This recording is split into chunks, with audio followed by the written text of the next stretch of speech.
Of Police CP Oyeyemi Adesoye Oyediran has stood for calm while encouraging well-meaning residents of Ondo State to cooperate with the police in the course of investigations into the shooting incident that happened at the Craneberg Construction Company site in Owo Town.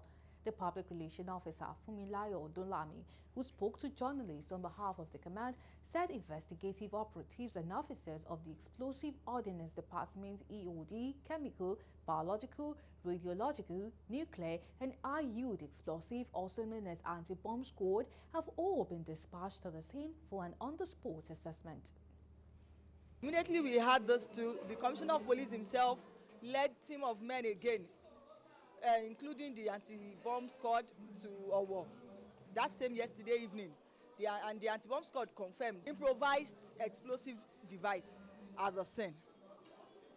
And the Commissioner of Police and the command as a whole, we are calling for calm, that investigation has started concerning this issue, and we will get back to the public with our findings.